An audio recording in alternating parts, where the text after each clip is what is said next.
सभी साथियों को नमस्कार। कल हम लोगों ने साधक के दिनचर्या के विषय में चर्चा। हम लोगों ने बहुत से प्रश्नों के उत्तर भी आपस में परामर्श लिए थे। कल के प्रश्नों को लेकर अगर किसी के मन में कोई जिज्ञासा छूट गई हो तो आप अपनी बात रखिए, फिर आज के प्रश्न पर चर्चा शुरू करें। है किसी के मन में कोई विचार? गुरु जी प्रणाम। धीरू बोल रहे हैं। हाँ, बोलिए धीरू जी। गुरु जी, थोड़ा सा जो आपने बातें छिपाने वाली बात करी थी, तो उसके विषय में थोड़ा सा एक संशय था कि जो व्यक्ति का एक व्यवहारिक जीवन होता है और एक व्यापारिक जीवन होता है, कि जो व्यापारिक हम्म, जीवन के जो सीक्रेट्स रहते हैं, क्या उनको भी आदमी को नहीं छुपाना चाहिए? यहाँ पर व्यापारिक जीवन की बात नहीं हुई है। कल आप लोग भ्रमित हो जाते हैं। साधना की चर्चा हुई है, साधक की दिनचर्या कैसी होनी चाहिए ये विषय है। अब आप कहिए कि कोई आईबी का एजेंट अपनी पहचान बता देगा सब जगह, नहीं, वो प्रोटोकॉल है। वो प्रोटोकॉल को उसे फॉलो करना पड़ेगा। लेकिन लोगों की वृत्ति होती है अनावश्यक चीजों को छिपाने की। कोई आवश्यकता नहीं है लेकिन छिपा रहे हैं। मेरे एक जानने वाले हैं, पीसीएस ऑफिसर हैं। उन्होंने 25 साल पहले लखनऊ विकास प्राधिकरण से एक मकान अलॉट कराया, उसको किराए पे दे दिया।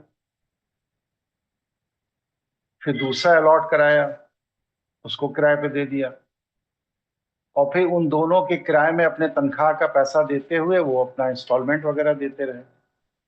परमिशन दो, पहले उधर ध्यान दो। ए, पहले ऊपर ध्यान दो, 10 मिनट पहले उधर ध्यान दो। तो दिया। अब इसके बाद क्या हुआ? छिपाए रहे, बहुत छिपा रहा, सब कुछ टॉप सीक्रेट किए रहे। रिटायरमेंट के एक दिन पहले आय से अधिक संपत्ति का मुकदमा दर्ज हुआ, जबकि वो एकदम जेन्युइन थे, कोई दोष नहीं था उनका। दो संपत्ति खरीदना भारत में अभी अपराध घोषित नहीं हुआ है। और अपने वेतन के पैसे से दोनों को नंबर 1 में इंस्टॉलमेंट दे रहे हैं, बैंक से उन्होंने लोन लिया है। लेकिन एक दिन पहले आय से अधिक संपत्ति का मुकदमा दर्ज हुआ, दोनों संपत्ति सीज हो गई, उनके सारे अकाउंट सीज हो गए। और फिर मरते वक्त तक वह मुकदमा जीत नहीं पाए, लड़ा, मर गए कोविड में। तो क्यों छिपा लिया? मैंने मिसेस से उनसे पूछा, हमने कहा भाभी जी आपने ऐसा किया क्यों, छिपाया क्यों? कह रहे नजर लग जाती है लोगों की, इसलिए छिपा लिया। हमने कहा भाई नजर लग जाती है, आपने छिपा लिया, तो छिपा लेने से क्या नजर नहीं लगी? अब तो आप छिपाने के साथ अपराधी भी हो गए। दूसरा, नजर लगने का जो कंसेप्ट है, ये छोटी सोच के लोगों के साथ होता है। देखिए, कोई बहुत मेहनत से एक ई रिक्शा खरीदता है 1,00,000 सवा लाख का, तो उसके पीछे एक जूता लटका देता है, काला कपड़ा बांध देता है, काली चुनरी बांध देता है। उसी शहर में, उसी क्षेत्र में एक संपन्न व्यक्ति मर्सिडीज खरीदता है या इनोवा खरीदता है, स्कॉर्पियो खरीदता है, वो तो नहीं उसमें कोई जूता उता लटकाता है कार में पीछे। सारी नजर वो 1,00,000 वाले ई रिक्शा खरीदने वाले को ही क्यों लगती है? क्यों? क्योंकि आपका चित्त भयभीत है। आपका चित्त अगर भयभीत नहीं है तो आपको नजर भी नहीं लगेगी।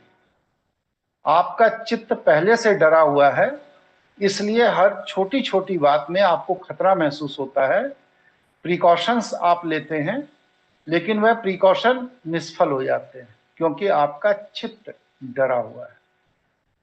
एक विस्तृत औरे का जो व्यक्ति होता है, विकसित औरे का जो व्यक्ति होता है, उसको किसी से डरने की जरूरत नहीं।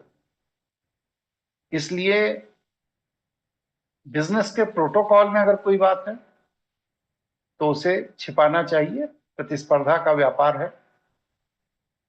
लेकिन अनावश्यक अगर आप भयभीत चित्त होने के कारण कोई चीज छिपा रहे हैं तो उसको छिपाने का कोई औचित्य नहीं है।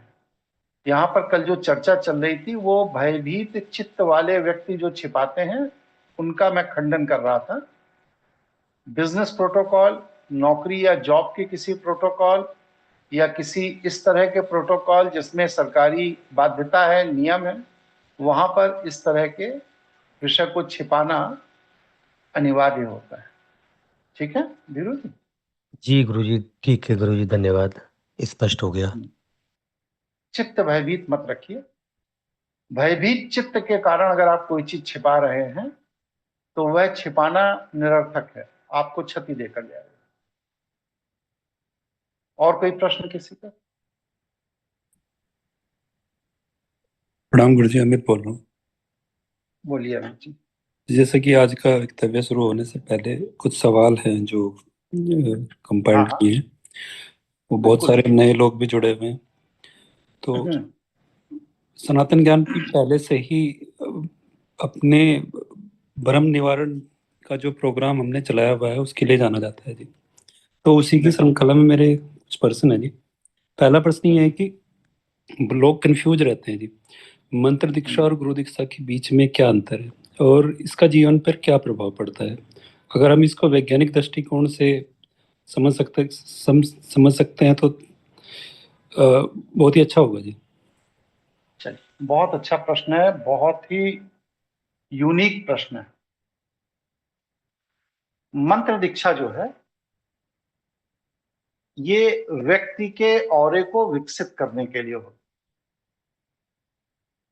जैसे पहलवानी व्यक्ति करता है, अपनी मांसपेशियों को विकसित करना है तो क्या करता है, गुरु उसे एक व्यायाम बताता है कि इस एक्सरसाइज को इस तरीके से इतने दिन तक करोगे तुम्हारी मांसपेशियां मजबूत हो जाएंगी। फिर जब मांसपेशियां मजबूत हो जाएंगी तब फिर इसके बाद हम बताएंगे आगे क्या करना है। तो मंत्र दीक्षा जो है ये आपके ऑरे को शुद्ध करता है और ऑरे को मजबूत करता है, सघन करता है। जब आपका ऑरा शुद्ध होता है, सघन होता है, तब फिर गुरु दूसरे चरण में आपको ले जाता है। फिर क्या करता है वो? फिर वो कुश्ती के दांव पेच बताता है। अगर आपने प्रथम चरण को पूरा नहीं किया है, आपकी मांसपेशियों में ताकत ही नहीं है, आपने कोई व्यायाम ही नहीं किया है, तो आप कुश्ती के दांव पेच सीख ही नहीं सकते, क्योंकि सामर्थ्य ही नहीं है आपके अंदर। फिर क्या करना है? कुश्ती के दांव पेच आपको सीखने हैं। तो उसके लिए क्या है? मांसपेशियों को मजबूत करना है, शरीर को सबल करना है, अपने एकाग्रता को बढ़ाना है, व्यायाम करके अपने को निरोगी रखना है। तो ये जो मंत्र दीक्षा है यह साधना के पहले की अवस्था है। साधक को मंत्र दीक्षा के द्वारा तैयार किया जाता है गुरु दीक्षा के लिए। जब साधक मंत्र दीक्षा का अभ्यास करते करते करते करते इस योग्य बन जाता है कि अब गुरु दीक्षा उसे दी जानी चाहिए, तब गुरुदेव उसे दीक्षा दे देते हैं। फिर वो साधना की स्थिति में तप की अवस्था में चला जाता है, साधक की अवस्था में चला जाता है। लेकिन आजकल जो तथाकथित गुरुजी लोग हैं जो बिना मंत्र दीक्षा के सीधे गुरु दीक्षा दे रहे हैं, ये धोखा है। अगर बच्चा तैयार ही नहीं है, स्टूडेंट तैयार ही नहीं है, बेसिक उसने अपनी तैयारी की ही नहीं है, और आप अगर उससे गुरु मंत्र दे रहे हैं तो उसकी दो ही स्थिति है, या तो वह मंत्र झूठा है या उस शिष्य का सर्वनाश निश्चित है। जैसे किसी बच्चे की मांसपेशियां मजबूत नहीं है और आपने उसको अखाड़े में उतार दिया, सामने वाला पहलवान उठा के पटक देगा, हाथ पांव टूट जाएंगे। इसलिए सबसे पहले जो भी साधना के क्षेत्र में जाना चाहता है उसको सर्वप्रथम मंत्र दीक्षा लेनी चाहिए। मंत्र दीक्षा के अभ्यास से अपने बुद्धि की न्यूरॉन्स की एनर्जी, बुद्धि में साधना के हार्मोन्स, अपने ऑरे की ऊर्जा, इन सबको विकसित करना चाहिए। 90 दिन कम से कम जरूर लगता है, किसी किसी को साल भर भी लग जाता है, 1.25 साल भी लग जाता है, लेकिन 90 दिन से पहले ये हो ही नहीं सकता। और जब मंत्र दीक्षा के द्वारा वह इस चीज को कर लेता है तब फिर दूसरा चरण है गुरु दीक्षा। गुरु दीक्षा पूरी कर लेने के बाद देव दीक्षा। देव दीक्षा पूरी कर लेने के बाद अब वह तप के लिए तैयार हो गया है। लेकिन जब तक मंत्र दीक्षा, गुरु दीक्षा, देव दीक्षा, ये 3 चरण उसने नहीं पूरे किए हैं, तब तक साधक का तप करना बेकार होता है। इसलिए मंत्र दीक्षा व्यक्ति को, औरे को घनीभूत और शुद्ध करने के लिए है। गुरु दीक्षा व्यक्ति के कल्याण के लिए है। देव दीक्षा तपस्या की तैयारी के लिए है। और देव दीक्षा के उपरांत व्यक्ति तपश्चर्य हो जाता है। ठीक है अमित जी? जी गुरु जी। गुरु जी एक और सवाल है इसमें, बिल्कुल स्पष्ट किया जी आपने इसमें।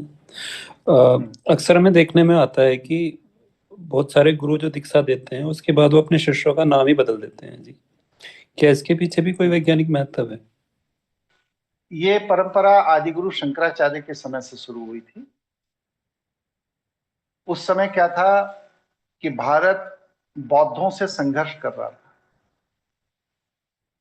तो होता क्या था कि लोग अपने घरों से आ गए, नागा बन गए, विभिन्न अखाड़ों को ज्वाइन कर लिया, अपने घर परिवार को त्याग दिया। फिर इसके बाद क्या होता था कि जो लोग नागा बन जाते थे उनके रिश्तेदार, नातेदार लोग उनको ढूंढते थे कि उनको फिर वापस घर ले आएंगे। तो ऐसी स्थिति में गुरु लोग, व्यक्ति आइडेंटिफाई ना हो, जो धर्म की रक्षा के लिए, राष्ट्र की रक्षा के लिए, समाज की रक्षा के लिए निकल पड़ा है, वह आइडेंटिफाई ना हो, इसके लिए गुरु लोग उस शिष्य का नाम बदल देते हैं, जिससे कि अगर आप उसको ढूंढेंगे भी तो नाम बदल गया, अब आप ढूंढ ही नहीं पाओगे। बस सिर्फ इसका यही महत्व है। लेकिन अब ये फैशन हो गया है। मैं तो देखता हूं गृहस्थ जीवन जीने वाले जो लोग हैं उनका नाम भी बदल देते हैं। अरे भाई वो सरकारी नौकरी कर रहा है, अगर आपसे दीक्षा ले ली, आपने उसका नाम बदल दिया, तो सरकारी रिकॉर्ड में तो वही नाम रहेगा जिस नाम से नौकरी कर रहा है। बाहर घर के नेम प्लेट भी वही लगेगी जिस नाम से नौकरी कर रहा है। बैंक अकाउंट्स और सारी चीजें भी वैसे ही चलेंगी जिस नाम से नौकरी कर रहा है। इस नाम को बदलने का औचित्य कुछ नहीं, क्योंकि यहां पर व्यक्ति पारिवारिक दाम्पत्य जीवन को जी रहा है। लेकिन नाम बदलने की परंपरा सन्यास के लिए है। जब व्यक्ति ने घर परिवार सारी चीजों को छोड़ दिया और छोड़ने के बाद समाज हित में, लोक के हित में, राष्ट्र हित में, धर्म हित में निकल पड़ा, तो परिवार वाले उसको आइडेंटिफाई करते हुए, ढूंढते ढांढते हुए उस तक न पहुंच जाएं, इसलिए नाम बदलने की परंपरा थी।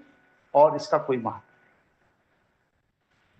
जी गुरु जी स्पष्ट है। गुरु जी एक और सवाल है, जैसे कि बहुत सारे लोग जो जब साधना कर रहे हैं जी, उनमें से कुछ लोग इंडिविजुअल भी हैं जो कर रहे हैं, लेकिन मैं जानना चाहता हूँ कि ऐसा सनातन ज्ञानपीठ से जुड़कर अगर लोग मंत्र साधना करेंगे तो फिर उसका क्या लाभ है जी?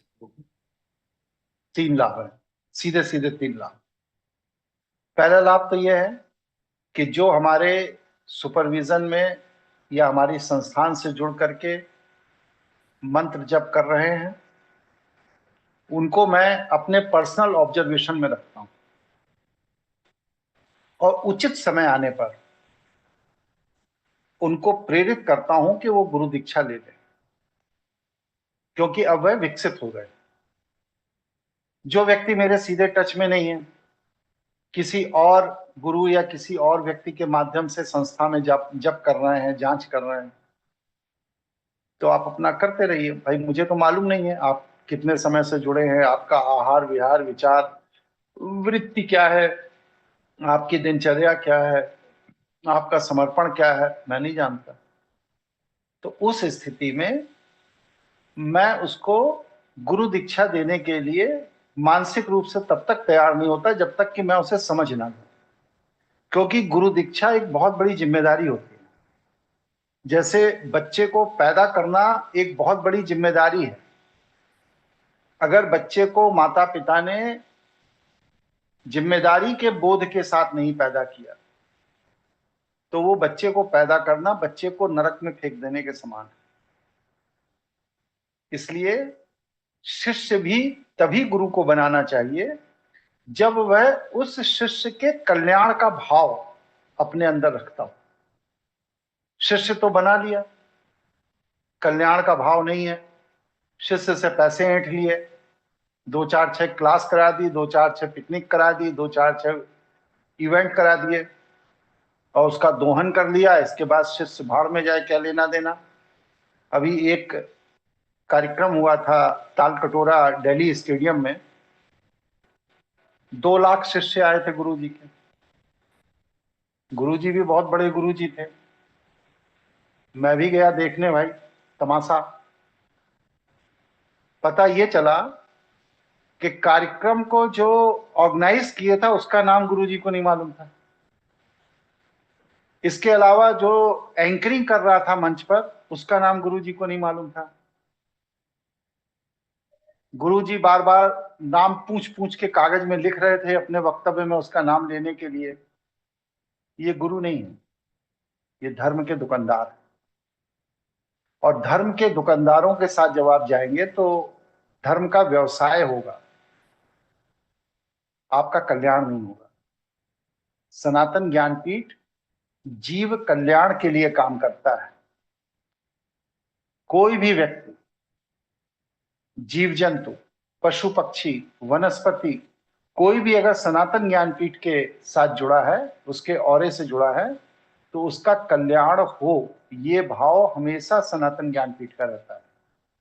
इसलिए यहां पर भ्रम की स्थिति नहीं। ये पहला लाभ है। दूसरा लाभ क्या है कि हम विशेष, जब आप गुरु दीक्षा ले लेते हैं तो हम विशेष साथियों के साथ उनकी पर्सनल काउंसलिंग करते हैं, जो किसी भी ऑर्गेनाइजेशन में नहीं होता। लाखों शिष्य बना लेते हैं पैसा बटोरने के लिए, पर्सनल काउंसलिंग कोई नहीं करता।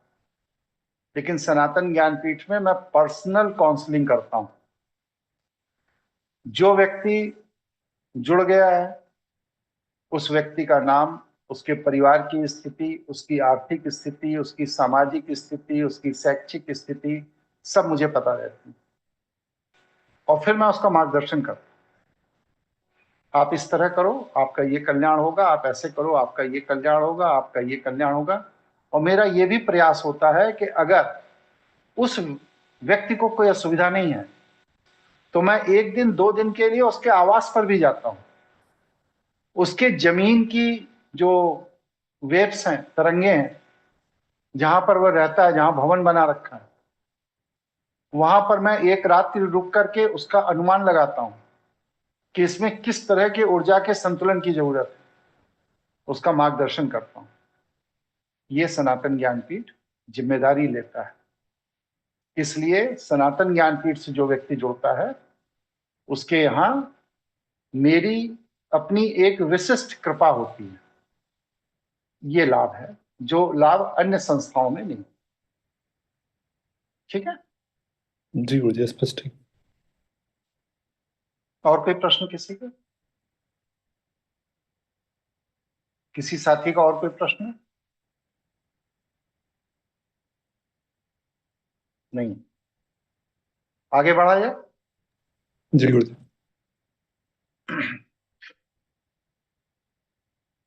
आज हम लोग कल तक जिस विषय को छोड़ा था उसके आगे चर्चा करते हैं, साधक की दिनचर्या के दूसरे भाग। प्रश्न यह है कि एक साधक की मन स्थिति क्या होती है, क्योंकि साधक का मतलब ही है मन स्थिति का विश्लेषण।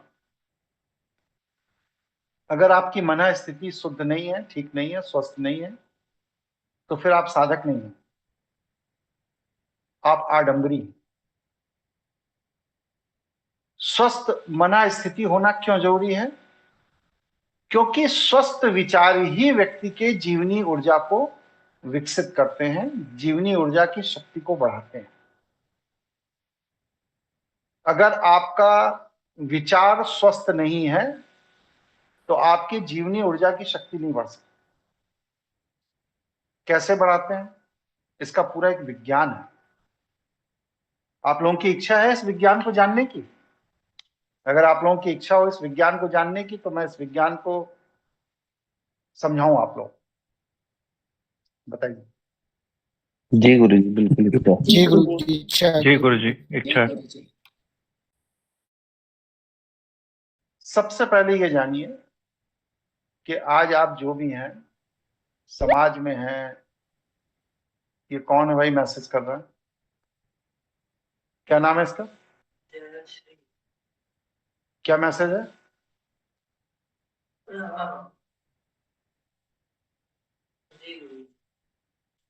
निकाल के बाहर करो जयश्री को।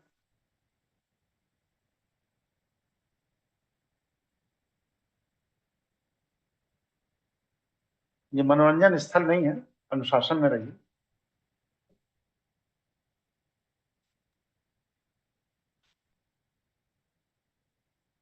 जब मुंह से बोलने का ऑप्शन दिया जा रहा है तो अनावश्यक लिख पढ़ के यहाँ स्क्रीन को ब्लैक करने का क्या उचित है? जिसको बोलना है मुंह से माइक खोल के बोलेगा। चलिए, सबसे पहले आप ये जान लीजिए कि आज आप जो भी कुछ हैं, जो भी कुछ है, ये अपने विचारों का प्रतिबिंब है, छवि है अपने विचारों की। विचार की शक्ति अनंत है, मनुष्य से ज्यादा ताकतवर है उसके विचार, और विचार का सीधा संबंध हमारी जीवनी शक्ति से है, जीवनी ऊर्जा से। हमारे अंदर जैसे विचार होते हैं हम क्रमबद्ध वैसे ही बनते चले जाते हैं, और जिनके विचारों में परिवर्तन होता रहता है वो अपने पूरे जीवन भ्रमित होकर घूमते रहते हैं, पहुंचते कहीं नहीं। इसलिए सबसे पहली चीज क्या है कि आपको क्या बनना है। एक अच्छा इंजीनियर बनना है, एक अच्छा एडवोकेट बनना है, एक अच्छा डॉक्टर बनना है, एक अच्छा बिजनेसमैन बनना है, जो भी बनना है वो पहले निर्धारित कर लीजिए, एकदम निश्चित कर लीजिए। और फिर उसको निश्चित कर लेने के बाद उस लक्ष्य के विचार को अपने सबकॉन्शियस ब्रेन में, अभ्यास है उसका, एक प्रक्रिया है उसकी, चाहेंगे तो मैं सिखाऊंगा। संस्कार चिकित्सा में यह प्रक्रिया मैंने सिखाई है कई लोगों को। उसको अपने सबकॉन्शियस ब्रेन में उतार लीजिए, और जब आप उसको अपने सबकॉन्शियस ब्रेन में उतार लेंगे तो आपका ये जो ब्रह्मांड है इसका ब्रह्मांड से कनेक्शन हो जाएगा, और फिर ब्रह्मांड आपको गाइड करने लगेगा कि आपको जो सबकॉन्शियस ब्रेन में आपने लक्ष्य निर्धारित करके रखा हुआ है ये कैसे अचीव होगा। ये एक साइंटिफिक तरीका। दुनिया के सभी बड़े साइंटिस्ट, जितने भी दुनिया के बड़े साइंटिस्ट हुए हैं, सभी बड़े साइंटिस्टों का एक कॉमन स्टेटमेंट है कि मैंने जो भी आविष्कार किए ये आविष्कार का फार्मूला मुझे स्वप्न में दिखा था, सोते समय, लैब में काम करते समय नहीं दिखा।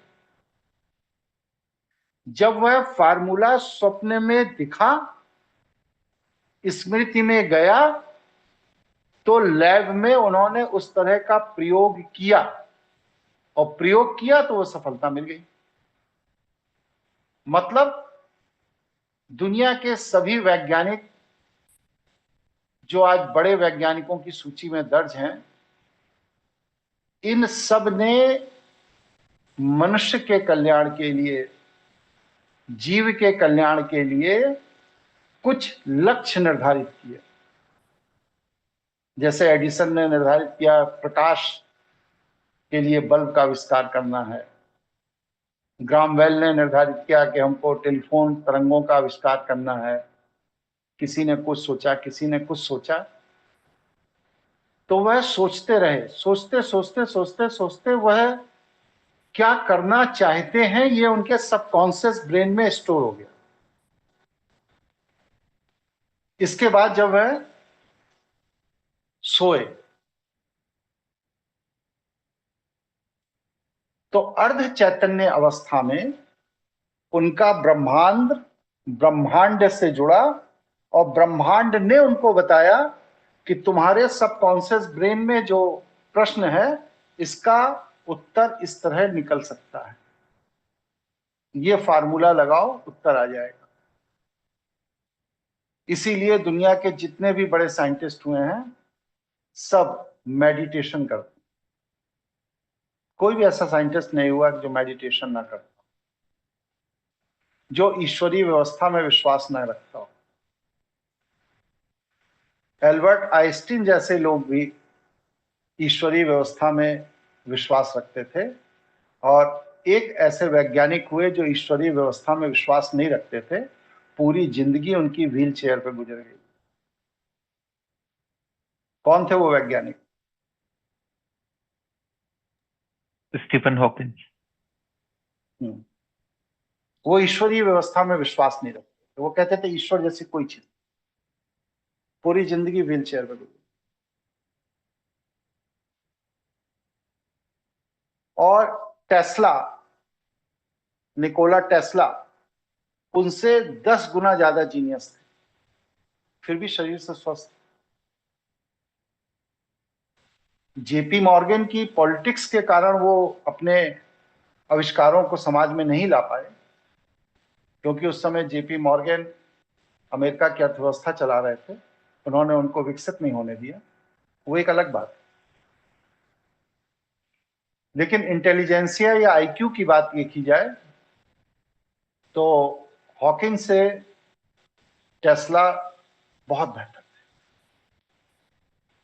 और पूरी तरह से स्वस्थ थे। क्यों? क्योंकि वह ईश्वर की व्यवस्था में विश्वास है।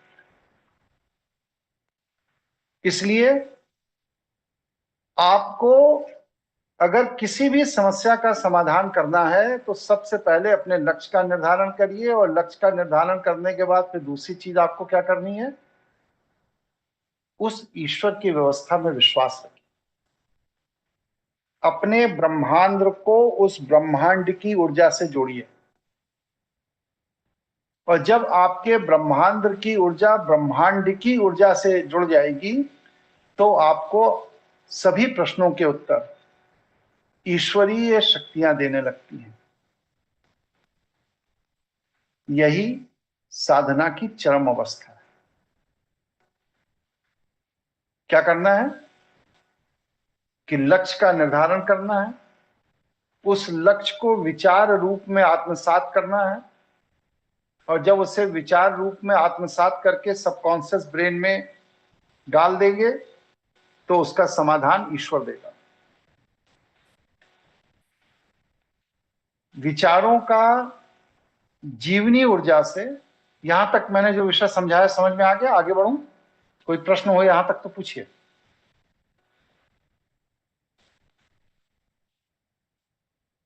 है कोई प्रश्न? स्पष्ट है गुरुजी। स्पष्ट है गुरुजी। स्पष्ट है गुरुजी। अब विचारों का जीवनी ऊर्जा से क्या संबंध है इसको भी समझ लीजिए। बहुत सीधा सीधा संबंध है। हम जो सोचते हैं, सोचने माने हम जो विचार करते हैं, हमारा विचार हमें वैसा ही बना देता है। अगर हम साधक बनना चाहते हैं, वह साधक बना देगा। हम इंटेलेक्चुअल बनना चाहते हैं, बुद्धिजीवी, वो बुद्धिजीवी बना देगा। हम विद्वान बनना चाहते हैं, वो विद्वान बना देगा। हम तर्कशास्त्री बनना चाहते हैं, लॉजिकल, लॉजिकल बना देगा। आप जो भी बनना चाहते हैं वो आपका विचार आपको बना देता है। आपको बनना क्या है, ये चॉइस ईश्वर ने खुली छोड़ रखी है। दुनिया का कोई कुंडली, कोई ग्रह, कोई नक्षत्र, कोई मंत्र, कोई यंत्र, कोई माला, कोई तीर्थ किसी को कुछ नहीं बनाना।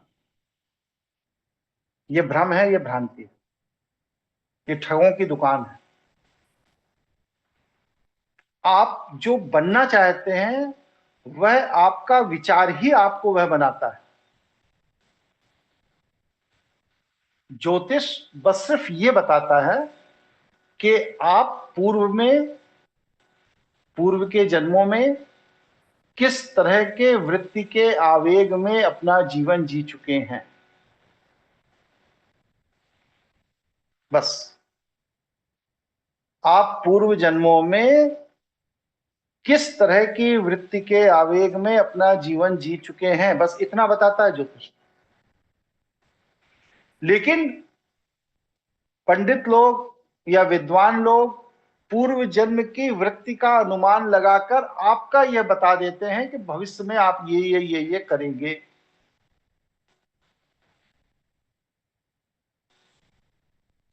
लेकिन अगर आप अपनी वृत्ति में परिवर्तन करने को तैयार हो जाएं तो कुंडली के अंदर का हर शब्द गलत हो जाता है। बहुत से उदाहरण हैं इतिहास में जहां पर कुंडली की नकारात्मक ऊर्जा को लोगों ने अपने विचारों की ऊर्जा से बदल दिया। मार्कंडेय ऋषि मात्र 12 वर्ष की अल्पायु लेकर पैदा हुए। सप्त ऋषियों के आशीर्वाद से उन्होंने अपने विचार ऊर्जा पर काम किया और विचार ऊर्जा के सामर्थ्य से उन्होंने अपनी अल्प आयु को परम आयु में बदल दिया। 360 वर्ष जीवित रहे, जो कि मात्र 12 वर्ष जीवित रहना था उनको। 360 वर्ष। नागार्जुन 345 वर्ष में उनकी हत्या की गई तब मरे। ऐसे न जाने कितने नाम दिए जा सकते हैं। मतलब मेरे कहने का तात्पर्य यह है कि आपके विचार में वह सामर्थ्य है जो आपके ग्रहों नक्षत्रों की ऊर्जा को भी बदल सकता है। इसलिए अपने विचार का कंसेप्ट एकदम क्लियर रखिए। जो आप सोचते हैं प्रकृति आपको वैसा ही बनाने लगती है। आपके साथ जो भी कुछ घटित हो रहा है, अच्छा या बुरा, वह आपके मस्तिष्क में पहले घटित हो चुका होता है। आप देखिए, जिस दिन आप बहुत तनाव में ऑफिस जाएंगे उस दिन आपको ऑफिस के अंदर का वातावरण भी काफी तनावपूर्ण लगता है। और जिस दिन आप बहुत प्रसन्न चित्त होकर ऑफिस में प्रवेश करेंगे उस दिन ऑफिस के अंदर का वातावरण भी प्रसन्न होगा। ये क्यों होता है? क्योंकि आपके साथ जो घटित होने वाला है वह पहले आपके मस्तिष्क में घटित हो जाता है। हमने अगर अपने मस्तिष्क को इस तरह पारंगत कर लिया है, ट्रेन कर लिया है कि उसमें अच्छे विचार ही घटित हों, तो हमारे जीवन में अच्छी घटनाएं ही घटित होंगी। और अगर हमने अपने मस्तिष्क को दुविधा में जीने की आदत डाल ली, पता नहीं ये होगा नहीं होगा, बनेगा नहीं बनेगा, होगा नहीं होगा, कोई क्या करेगा मेरे साथ, तो आप जीवन में कभी सुखी नहीं रह सकते। कोई भी व्यवस्था ऐसी नहीं है जो आपको सुख दे सके। इसलिए क्या करना है? अगर आप निर्द्वंद्व जीवन जीना चाहते हैं, प्रसन्नतापूर्ण जीवन जीना चाहते हैं, सकारात्मक परिस्थितियों में जीवन जीना चाहते हैं, तो सबसे पहले अपने मस्तिष्क को सकारात्मक बनाइए। मस्तिष्क के अंदर घटने वाली हर घटना, हर तरंग, हर ऊर्जा जब सकारात्मकता से ओतप्रोत होगी तो आपका जीवन स्वतः सकारात्मक हो जाएगा। किसी के मन में कोई प्रश्न हो तो आप अपना प्रश्न रख सकते हैं, पूछिए।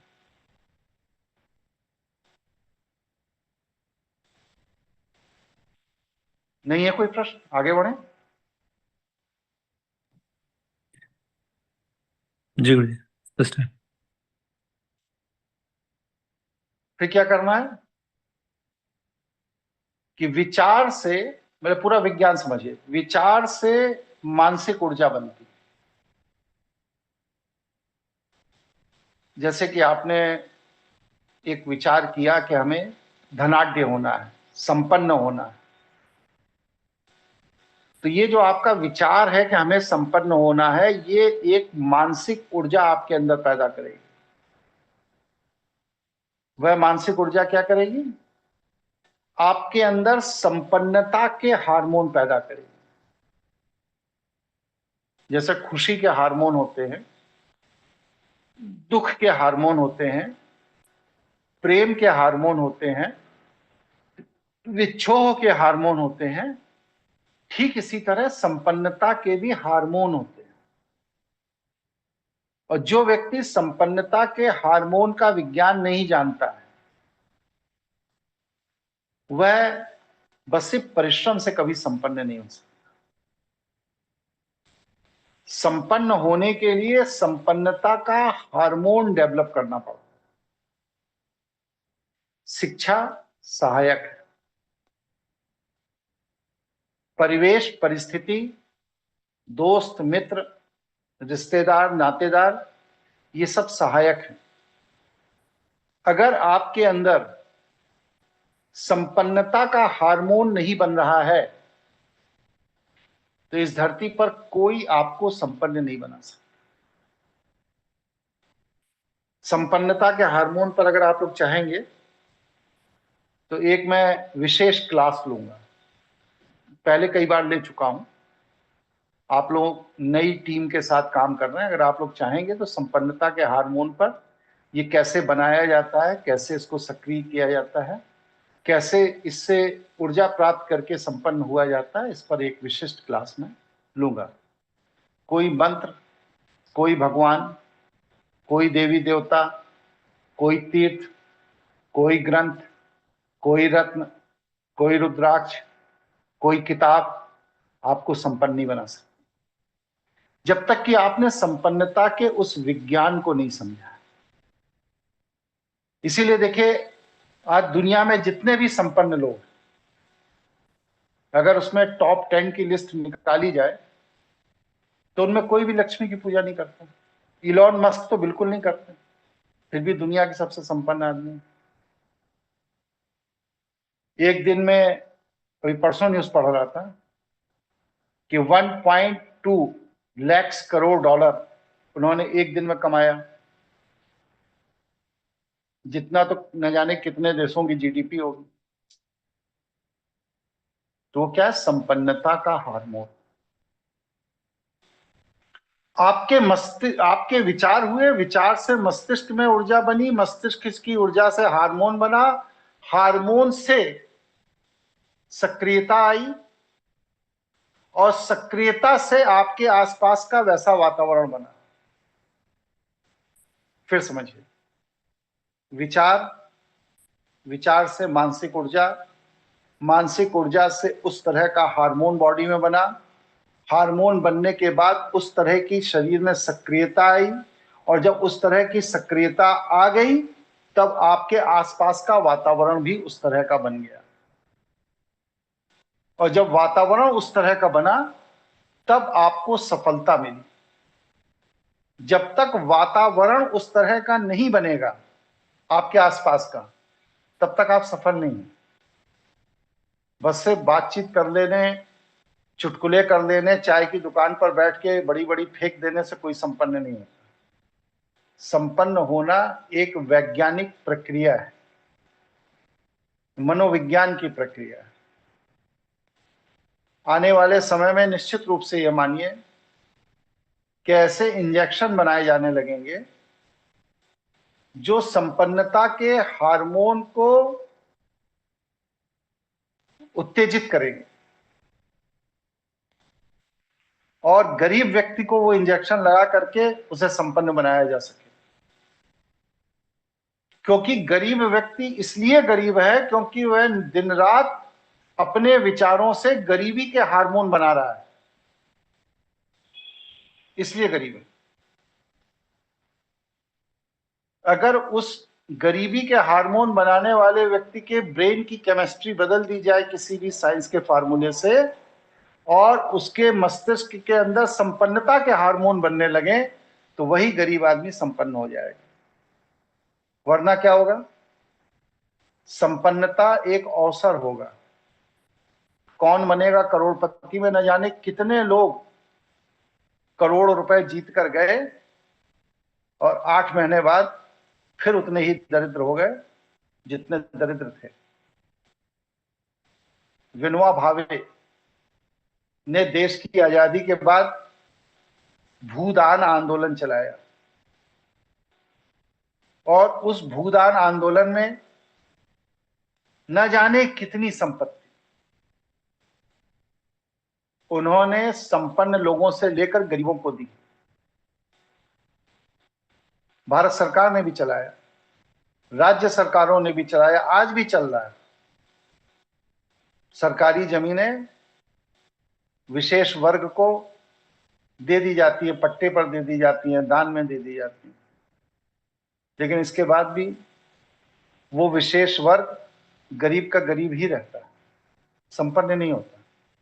क्योंकि किसी को जमीन दे देने से वो संपन्नता के हार्मोन थोड़ी पैदा करने लगेगा। किसी को सरकारी नौकरी रिजर्वेशन में दे देने से उसके अंदर संपन्नता के हार्मोन थोड़ी पैदा हो जाएंगे। ये तो अवसर है कि आप 40% नंबर पाके सरकारी नौकरी पा गए, लेकिन इससे आप संपन्न नहीं होंगे, इससे आप विकृत होंगे। और जितने लोगों को बिना संपन्नता के हार्मोन के संपन्नता के संसाधन दिए गए, उन सभी का पैसा आज आप देखिए जुए में खर्च हो रहा है, दारू में खर्च हो रहा है, मांसाहार के सेवन में खर्च हो रहा है, आडंबर में खर्च हो रहा है और ऐसे बहुत सी व्यर्थ की चीजें हैं जहां पर वो पैसे का अपव्यय कर। क्यों? क्योंकि उस पैसे की ऊर्जा को अपने अंदर रोक पाने का सामर्थ्य उनमें है ही नहीं। इसलिए पैसा आ भी गया देव कृपा से तो उसको वो प्रयोग नहीं कर। फिर क्या करना हमें? हमें अपने विचारों को मानसिक ऊर्जा में बदलना है, मानसिक ऊर्जा से उसको हार्मोन में बदलना है और हार्मोन को बदल करके फिर परिवेश में ऊर्जा में बदलना है जिससे हमारे अनुकूल परिवेश हो जाए। ये इसका फार्मूला है। इसमें किसी के मन में कोई विचार, कोई चिंतन आया हो, कोई जिज्ञासा हुई हो तो आप प्रश्न पूछिए।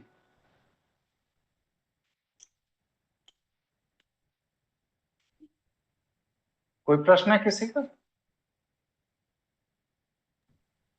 नहीं गुरुजी। आज पीयूष जी नहीं जुड़े हैं क्या? कल पीयूष जी प्रश्न कर रहे थे बहुत सारे।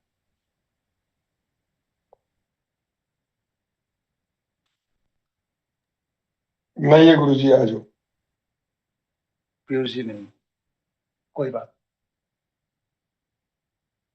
तो क्या है कि हमारे विचार ही हमारी संपन्नता और दरिद्रता का कारण है। अगर हमने अपने विचारों के विज्ञान को नहीं समझा तो कोई गुरु, कोई फाइनेंस एडवाइजर, कोई मोटिवेशनल स्पीकर, कोई आपको संपन्न नहीं बना सकता। ये सब बस सिर्फ टेम्परेरी कैप्सूल हैं। आपके जीवन की सफलता और असफलता, बहुत गंभीर बात कह रहा हूं, ध्यान से सुनिए। आपके जीवन की सफलता और असफलता आपके मस्तिष्क के अंदर उपजे हुए क्षणिक विचार पर निर्भर करते हैं। आप अपने जीवन में सफल हों या असफल हों, यह चीज आपके मस्तिष्क के अंदर उपजे हुए क्षणिक विचार पर निर्भर करते हैं। इसका मतलब क्या हुआ, वो भी समझ लीजिए। बहुत क्षणिक समय होता है, बहुत छोटा सा माइक्रो सेकंड होता है, जहां पर लिया गया निर्णय आपकी दिशा बदल देता है। और वो उस माइक्रो सेकंड में जो आप निर्णय लेते हैं, ये आपके वृत्ति का प्रभाव होता है। आप अपने वृत्ति के प्रभाव में निर्णय लेते हैं। जैसे कि उदाहरण, अगर बस सिर्फ 4 महीने और भारत की आजादी को टाल दिया जाता तो पाकिस्तान नहीं बनता। कोई कारण बता सकता है क्यों? जी गुरुजी, आप पहले ना बता गुरु चुके जी, हैं। मोहम्मद अली जिन्ना की मौत हो जाती तब तक। हाँ, क्योंकि उन्हें इतना सीवियर टीबी थी और उनके दोनों लंग्स सड़ चुके थे, और वही नेतृत्व कर रहे थे मुस्लिम लीग का। अगर वो 4 महीने मामला टल जाता तो भारत के 2 टुकड़े नहीं होते। जवाहरलाल नेहरू ने आज जो तिब्बत अपने हाथ से खो दिया, ये बस सिर्फ 2 माइक्रो सेकंड का गलत निर्णय था। कोई बता सकता है क्या गलत निर्णय लिया था उन्होंने? नहीं जी। जब चीन ने तिब्बत पर आक्रमण किया तो भारत की एयरफोर्स को उन्होंने अटैक करने की परमिशन नहीं दी, भयवश। अगर भारत के एयरफोर्स को अटैक करने की परमिशन दे दी गई होती तो चीन तिब्बत को नहीं ले पाता। लेकिन ये माइक्रो सेकंड का निर्णय है। एक डरे हुए चित्त का व्यक्ति हर जगह डरा रहता है, तो डर गया। और एक निर्द्वंद चित्त का व्यक्ति डरता नहीं, वो निर्णय लेता है। तो ये मैंने उदाहरण बताए आपको कि जीवन में सफलता और असफलता जैसी कोई चीज नहीं होती। जीवन में सफलता और असफलता जैसी कोई चीज नहीं होती। जिसको दुनिया सफलता और असफलता कहती है, वह आपके मस्तिष्क की वह क्षणिक स्थिति होती है जहां पर आप अपने वृत्ति के आवेग में सही या गलत निर्णय लेते हैं, और उसका परिणाम होता है कि आप या तो सफल होते हैं या असफल। किसी के मन में कोई प्रश्न पैदा हुआ हो तो पूछ सकते हैं। गुरुजी, सुशील बोल रहा हूँ। मेरे 2 प्रश्न हैं। पहला ये है कि हमने अधिकतर जो भारत का अभी तक एडवर्टाइजमेंट देखा है, वो गरीबी को बड़ा महिमा मंडित करते हैं, तो एक उसकी वजह क्या है? और दूसरा, जब भी किसी ब्राह्मण जो कि श्रेष्ठ बताया जाता है जो अनुष्ठान में प्रयोग, तो उसकी हमेशा कहानी यहीं से शुरू होती है कि एक गांव में गरीब ब्राह्मण रहता था, जबकि वो दूसरों के संपन्न के अनुष्ठान कराया करता था। तो इनके क्या पहलू हैं, थोड़ा इस पे आप स्पष्टीकरण। देखिए, भारत के गरीब होने की बात एक मनोवैज्ञानिक खेल है जिसे अंग्रेजों ने भारत के साथ खेला। भारत कभी गरीब नहीं था। फर्स्ट वर्ल्ड वॉर में एक ब्राह्मण बटालियन बनी। वह ब्राह्मण बटालियन युद्ध में गई गांधी जी के आग्रह पर, और उसने यूरोप के अंदर ब्रिटिश साम्राज्य के विस्तार के लिए दिल खोल के लड़ाई की। उनमें न जाने कितने शहीद हुए, जिनका नाम इस समय के इंडिया गेट के पत्थरों पर लिखा हुआ है। लेकिन यूरोपियंस का, ब्रिटिशर्स का युद्ध करने की नीति का एक ये पार्ट था कि जब वो किसी भी राज्य को जीत लेते थे, किसी भी क्षेत्र को जीत लेते थे, तो वहां के लोगों को अपमानित और उनका मनोबल तोड़ने के लिए वहां की महिलाओं के साथ बलात्कार करवाते थे अपने सैनिकों से। ये ब्रिटिश रूल का पार्ट है। जो ब्रिटिश कमांडर थे, जब उन्होंने जीते हुए क्षेत्र में महिलाओं के साथ बलात्कार करने का आदेश जारी किया, तो ब्राह्मण बटालियन के जो ब्राह्मणों में कमांडर थे, उन्होंने कहा नहीं, ये हमारे धर्म का हिस्सा नहीं है। मैंने आपके साम्राज्य विस्तार के लिए युद्ध करने का निर्णय लिया, ब्राह्मण बटालियन बना करके किसी महिला का अपमान करने के लिए मैंने आपकी बटालियन में नौकरी नहीं की। मात्र इसी चिढ़ के कारण अंग्रेजों ने ब्राह्मण बटालियन रद्द कर दी, और जो अंग्रेज के साम्राज्य विस्तार में ब्राह्मण मरे थे, उनको कोई कंपनसेशन नहीं दिया, और एक नया लॉ लेकर आए कि जब तक किसी भी व्यक्ति की डेड बॉडी नहीं मिल जाती, तब तक 7 साल तक यह माना जाएगा कि वो जीवित है। जब यहां से यूरोप में जाके आदमी लड़ा है, वहां मरा है, वहां खपा है, तो उसकी डेड बॉडी इंडिया में कहां से आएगी? और 7 साल एक इतना लंबा समय है कि धीरे धीरे धीरे धीरे उसके परिवार वाले परिस्थितियों से समझौता कर लेते हैं, और इस कानून को बना करके उन्होंने ब्राह्मण बटालियन के सैनिकों का हर्जा खर्चा, पेंशन कुछ नहीं दी। और जब ये बात गांधी जी के सामने रखी गई, तो गांधी जी रघुपति राघव राजा राम, पतित पावन सीताराम करने लगे।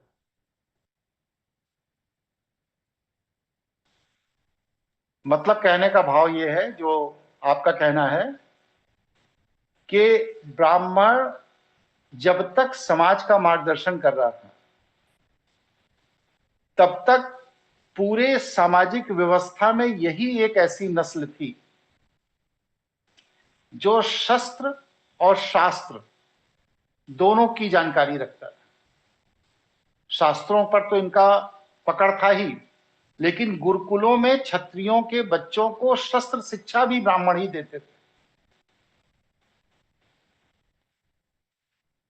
इसलिए ब्राह्मणों के दरिद्र होने की बात सिरे से गलत है। ये ब्रिटिश शासनकाल में बनाई गई एक कपोल कल्पित कथा है, और इसी शासनकाल में श्रीमद् भागवत पुराण में सुदामा नाम के ब्राह्मण की कहानी कृष्ण के जीवन परिचय में जोड़ी गई,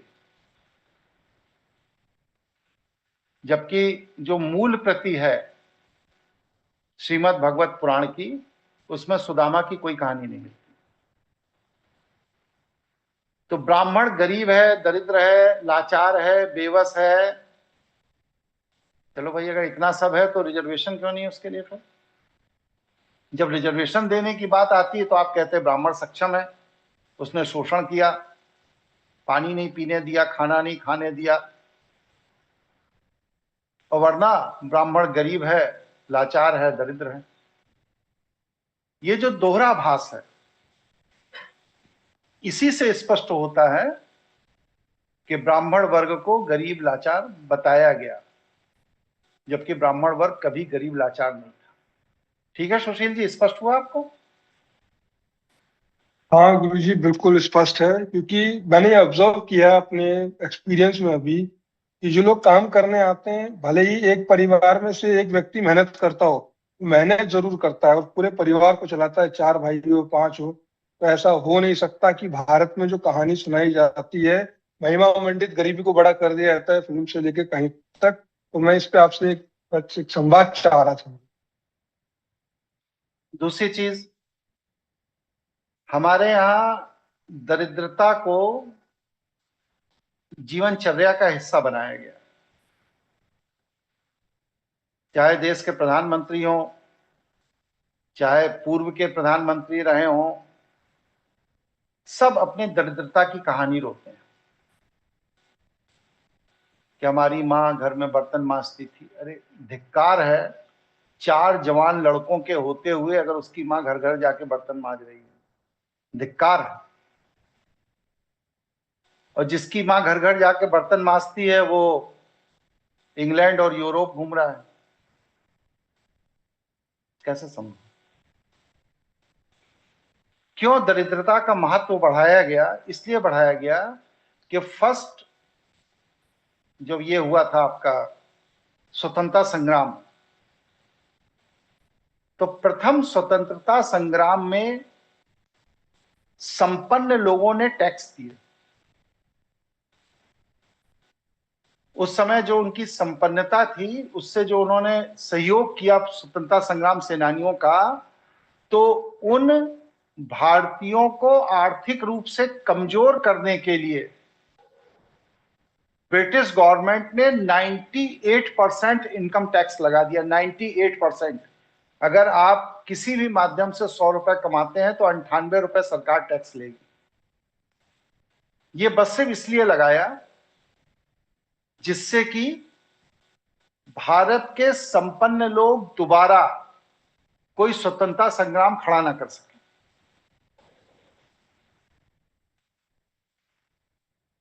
और ये जो 98% टैक्स लगने के बाद जो जन विद्रोह पैदा हुआ, उसको दबाने के लिए लोगों को मानसिक रूप से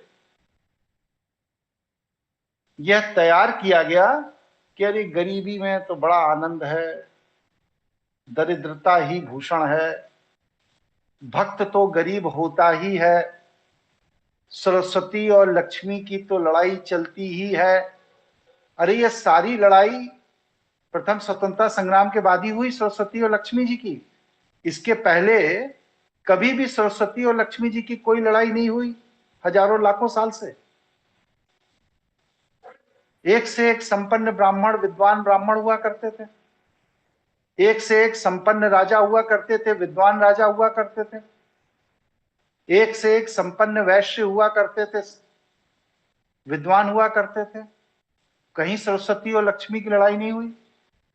ये सारी लड़ाइयां प्रथम स्वतंत्रता संग्राम के बाद कथावाचकों के माध्यम से समाज के दिमाग में इंजेक्ट की गई कि जहां पर ज्ञान होगा वहां धन नहीं होगा, जहां पर धन होगा वहां ज्ञान नहीं होगा, और ज्ञान बहुत महत्वपूर्ण है, धन का क्या लेना देना है, जो जितना धन दान दे दे उतना अच्छा है, वगैरह वगैरह वगैरह।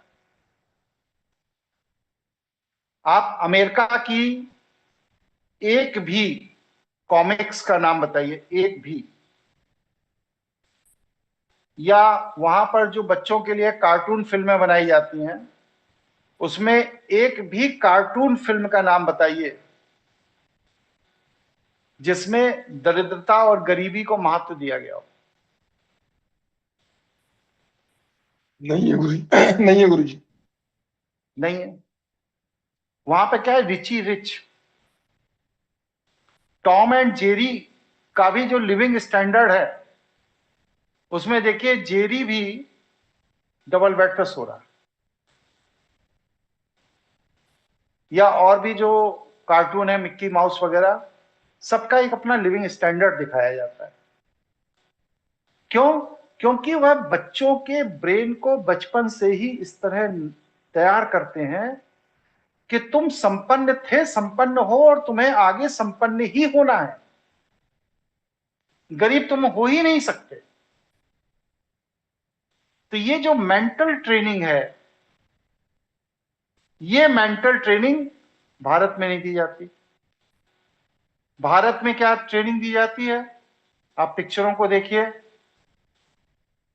जितने भी संपन्न लोग दिखाए जाते हैं पिक्चरों में, सब किसी ना किसी क्राइम जगत से जुड़े होंगे, विलियन होंगे, आपराधिक गतिविधियों में लिप्त होंगे, अफीम गांजा चरस की तस्करी कर रहे होंगे, जासूसी कर रहे होंगे या करवा रहे होंगे। और जितने भी सीधे साधे शरीफ लोग दिखाए जाते हैं, वो सब गरीब और दरिद्र दिखाए जाते हैं। कोई मजदूरी कर रहा है, कोई छोटी सी हलवाई की दुकान लगाए बैठा है, कोई पंचर जोड़ रहा है, कोई कुछ कर रहा है, कोई कुछ कर रहा है। तो ये क्या है? ये आपके विचारों पर नियंत्रण, आपको विचारों से दरिद्र बनाने की प्रक्रिया। अभी 10, 20 लाख, 50 लाख, करोड़, 2 करोड़ के ऊपर की जब डिजिट आनी शुरू हो जाती है या वो पैसा सामने दिखाई देना शुरू हो जाता है, तो न जाने कितने उनके सीने में दर्द होने लगता है। क्यों? क्योंकि आप मेंटली, वैचारिक रूप से तैयार ही नहीं है करोड़, 2 करोड़ के ऊपर की रकम देखने के लिए। इसलिए आपके सीने में दर्द हो जाता है। 10, 20 हजार, 50 हजार, लाख, 2 लाख रुपए का नुकसान हो जाए, सीने में दर्द होने लगता है। क्यों? क्योंकि आप तैयार ही नहीं हैं। जब आप मानसिक रूप से, विचार फिर आ गया, मानसिक रूप से विचारों में संपन्न होंगे, तो आपको 10-20 करोड़ रुपए के ऊपर की रकम देखने पर भयभीत नहीं होंगे, डरेंगे नहीं। लेकिन अभी आप डर जाते।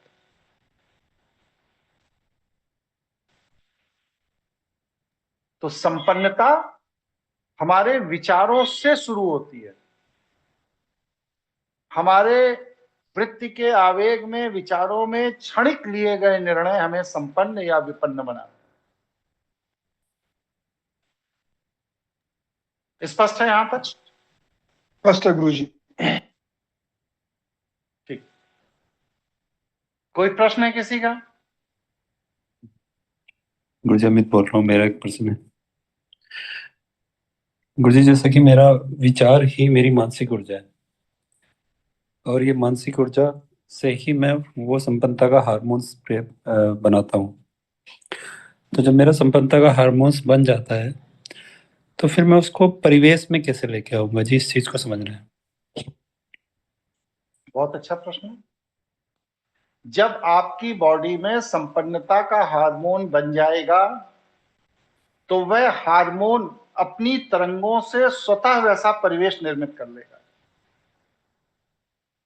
जैसे डर के समय आपका परिवेश स्वतः डर वाला हो जाता है, बहादुरी के समय आपका परिवेश स्वतः बहादुरी वाला हो जाता है, बनाया नहीं जाता, स्वतः होता है। उसी तरह संपन्नता का हार्मोन जब रिलीज होगा, तो प्रकृति आपके आसपास ऐसे ही संपन्न लोगों का जमावड़ा इकट्ठा करना शुरू कर देगी, जिन संपन्न लोगों के साथ आप जुड़कर अपना जीवन का विकास कर सकें। हम लोग करते क्या है? संपन्न लोगों से कनेक्शन ढूंढते हैं और खुद अंदर से दरिद्र बने रहते हैं, इसलिए हमारे कनेक्शन फेल होते हैं। जब आप अंदर से संपन्न होते हैं, तो संपन्न लोगों से कनेक्शन ढूंढना नहीं पड़ता, संपन्न व्यक्ति ऑटोमेटिक आपसे कनेक्ट होता चला जाता है। इसलिए इसके लिए अलग से कोई परिवेश बनाने की जरूरत नहीं है।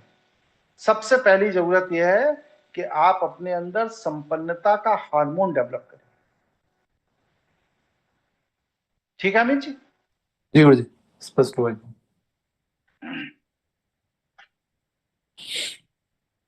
और किसी का कोई प्रश्न?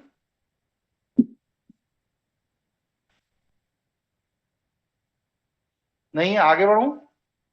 जी गुरुजी। ठीक। ये उपयोगी लग रहे हैं मेरी बातें? ऐसा तो नहीं कि मैं अनावश्यक आप लोगों का समय बर्बाद कर रहा हूं? नहीं उपयोगी है गुरुजी, बहुत उपयोगी है बहुत बात। उपयोगी है गुरुजी। चलिए, तो क्या है कि व्यक्ति के विचार ही व्यक्ति के जीवन की दिशा बनाते हैं। अगर व्यक्ति को अपने विचारों को समझने की समझ नहीं है, फिर से सुनिए, व्यक्ति के विचार ही व्यक्ति के जीवन की दिशा बनाते हैं। अगर व्यक्ति को अपने विचारों को समझने की समझ नहीं है तो वह जीवन में कभी भी सफल नहीं हो सकता, हो ही नहीं सकता। फिर जब वो सफल नहीं होता तो क्या कहता है? अरे हमें पढ़ने का अवसर नहीं मिला, परिवेश हमारे अनुकूल नहीं था, हम चाहते तो बहुत थे लेकिन पिताजी ने सहयोग नहीं किया, हमारी पत्नी का व्यवहार ठीक नहीं है इसलिए हम असफल हो गए, हमारे ससुराल वालों ने ये मदद नहीं की, उन्होंने वो मदद नहीं, मतलब बहाने बनाता है। क्यों? क्योंकि वह अपनी समस्या के कारण को नहीं जानता और उसको जानने के विज्ञान को भी नहीं जानता। लेकिन अब असफल हो गए तो क्या करें? कुछ तो कहना है। अरे भाई, अगर पढ़ लिख कर ही सब बड़े आदमी होते हैं तो रामदेव जी तो नहीं पढ़े लिखे हैं, वो कैसे हो गए? गौतम अडानी तो नहीं पढ़े लिखे हैं, वो कैसे हो गए? Mukesh Ambani college drop out है, या फॉरेन के बड़े बड़े इंडस्ट्रियलिस्ट को देख लीजिए, बिजनेसमैन को देख लीजिए, ज्यादातर कॉलेज ड्रॉप आउट है। वो सब कैसे संपन्न हो जाते हैं? और आप तो कॉलेज के टॉपर हो, आप नहीं हो पा रहे, आप उन्हीं के यहाँ जाके नौकरी कर रहे हो जो कॉलेज का ड्रॉप आउट है। इसका मतलब क्या है? कि आपको अपने विचारों को समझने की समझ नहीं, आप अपने विचारों की ऊर्जा को नहीं समझ पा रहे, इसलिए आपके जीवन में संघर्ष। फिर क्या करना है? विचारों की ऊर्जा को समझने का सामर्थ्य पैदा करना है। ये कैसे पैदा होगा? 3 तरीके हैं, 3 आयाम हैं। पहला तो विचारों की ऊर्जा को समझने के लिए सबसे पहला आयाम यह है कि आप जो बनना चाहते हैं उन लोगों से नफरत छोड़ दीजिए। पहला आयाम। हम बनना तो करोड़पति अरबपति चाहते हैं, लेकिन करोड़पतियों से हमको नफरत बहुत है क्योंकि वो बहुत बेईमान होते हैं, चुट्टे टाइप के होते हैं। अरे भैया, अगर सारे करोड़पति अरबपति बेईमान है, चुट्टे टाइप के होते, तो आप क्यों करोड़पति बनना चाहते हैं?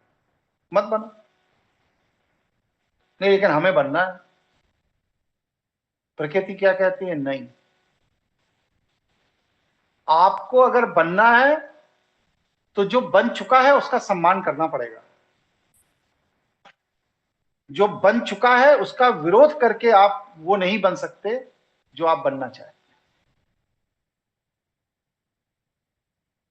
ज्यादातर संपन्न बनने वालों के डायलॉग्स इसी तरह होते हैं ना, कि हमें करोड़पति बनना है लेकिन फला करोड़पति बहुत बेईमान है, उसका विरोध करेंगे। होता है ऐसा? नहीं होता? बताइए। बिल्कुल होता है गुरुजी। जी गुरु। प्रोफेशन में भी होता है। हाँ, लेकिन प्रकृति कहती है नहीं, ऐसे नहीं चलेगा।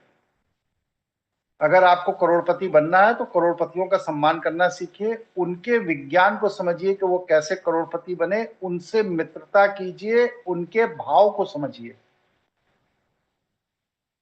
और अगर आप इतना नहीं कर पा रहे हैं, आपके अंदर घृणा है करोड़पतियों को लेकर, तो आप करोड़पति नहीं बन पाओगे, चाहे जहां पढ़ के आ जाओ। पहली चीज। दूसरी चीज, करोड़पति बनने के लिए करोड़पति विचार पैदा करना पड़ेगा आपको। धीरू भाई अंबानी की आत्मकथा में लिखा हुआ है कि जब वो पेट्रोल पंप पे काम करते थे तो उनको जब तनख्वाह मिली तो अपनी पहली तनख्वाह की चाय पीने वो 5 स्टार होटल में गए और पूरी तनख्वाह की चाय पी के चले। मतलब महीने भर में जो तनख्वाह मिली उतने की वो चाय पी के चले।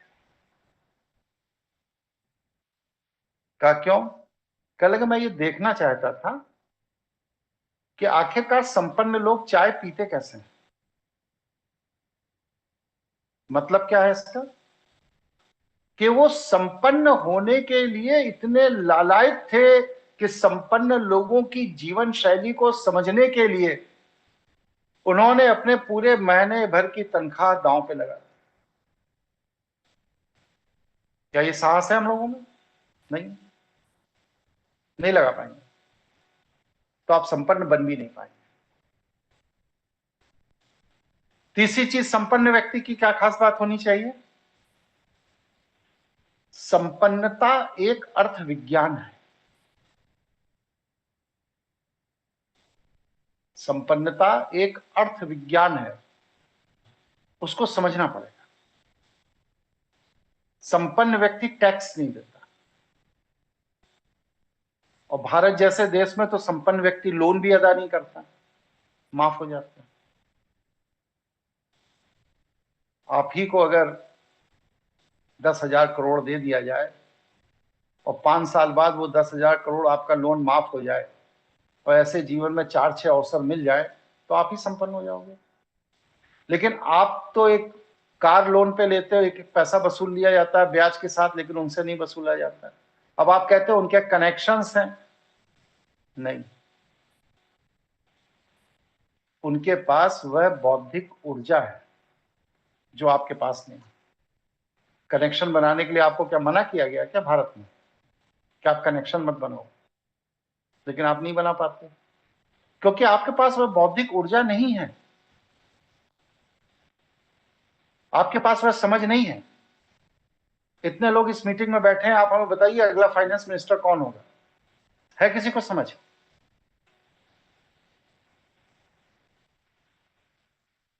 नहीं बता पाएंगे। लेकिन जो संपन्नता का खेल खेल रहा है वो अगला नहीं, अगले के अगला भी फाइनेंस मिनिस्टर उसे पता है कि कौन है। क्यों? क्योंकि वह संपन्नता का खेल खेल रहा है और आप संपन्नता का खेल नहीं खेल रहे हैं। आप क्या कर रहे हैं? संपन्न बनने की कोशिश कर रहे हैं। संपन्नता अर्थ जगत के एक खेल से अधिक और कुछ नहीं।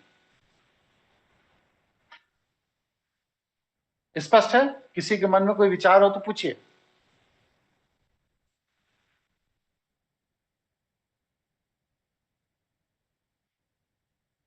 आगे बढ़े। स्पष्ट है गुरुजी।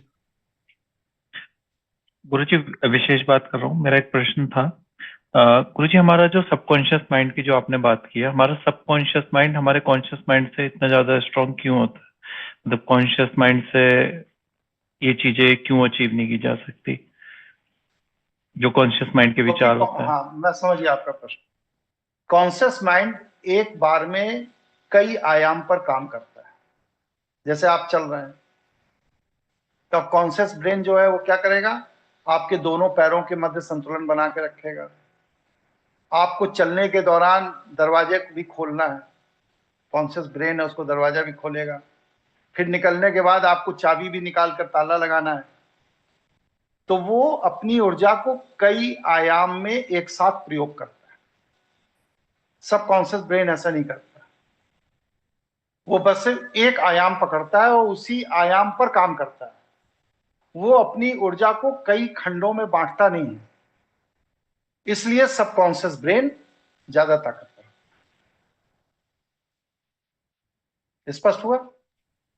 स्पष्ट हुआ गुरुजी। एक सवाल और था गुरुजी इसी टॉपिक पे कि जो हमारा कॉन्शियस ब्रेन होता है उससे सवाल उत्पन्न होते हैं जब हम कुछ डिसीजन लेते हैं, या वो हमें सवाल पूछता है उन चीजों पे। क्या सबकॉन्शियस ब्रेन कोई सवाल नहीं पूछता? जो हम उसे देते हैं वो ऐसे ही एक्सेप्ट कर लेता है? भाई प्रकृति अनंत है, प्रकृति आपको कुछ भी दे सकती है। अच्छे से अच्छा दे सकती है, बुरे से बुरा दे सकती है। और जब वह कुछ भी दे सकती है तो वह प्रश्न लगाने का अवसर क्यों देगी? इसलिए आपको प्रकृति से अच्छा लेना है तो आपको अपने सबकॉन्शियस ब्रेन में अच्छे से अच्छा विचार डालना पड़ेगा। अगर आप अच्छे से अच्छा विचार नहीं डालेंगे, गंदे से गंदा विचार डालेंगे, तो प्रकृति आपके साथ गंदी से गंदी घटना घट देगा। इसलिए क्या करना है? अपने विचारों के विज्ञान को समझना है। संस्कार चिकित्सा एक मेरा कोर्स हुआ था। कोई साथी है जो संस्कार चिकित्सा का कोर्स किया हो उसने मेरा?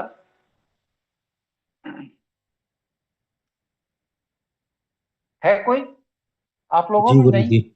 जी धीरू बोल रहे हैं। जी गुरु जी। हाँ धीरू, तुमने किया था ना? जी कितने एपिसोड हुए थे उसके? 52 कितने क्लासेस हुई थी? 52 क्लास। 52। लगभग 70 घंटे मैंने बताया था कि विचारों पर नियंत्रण कैसे पाया। 70 घंटे का क्लास। तो ये बहुत गहन विज्ञान है। कोई ग्रह नहीं है, कोई नक्षत्र नहीं है, कोई रत्न नहीं है, कोई रुद्राक्ष नहीं है, कोई ग्रंथ नहीं है, कोई भगवान नहीं है, कोई तीर्थ नहीं है, कोई माला नहीं है। ईश्वर ने आपको ऑल माइटी बनाया है, सर्वशक्ति संपन्न बनाया है, मस्तिष्क दिया है आपको। उसकी तरंगों से आप वह सब कुछ कर सकते हैं जो ईश्वर कर सकता है। इसी रहस्य को जो जान जाता है वही कहता है अहम ब्रह्मास्मि, मैं ही ब्रह्म हूं। और जब तक आप इस रहस्य को नहीं जानते तब तक आप सामान्य मनुष्य हैं।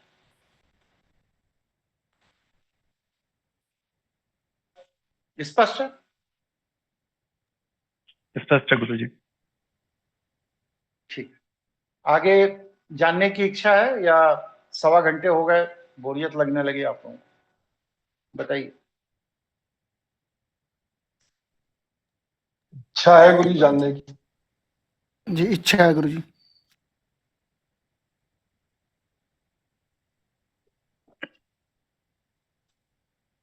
चलिए, अब अगला सूत्र बता रहा हूं। व्यक्ति का विकास जागने में नहीं होता, कार्य करने में नहीं होता। कार्य मजदूर करते हैं।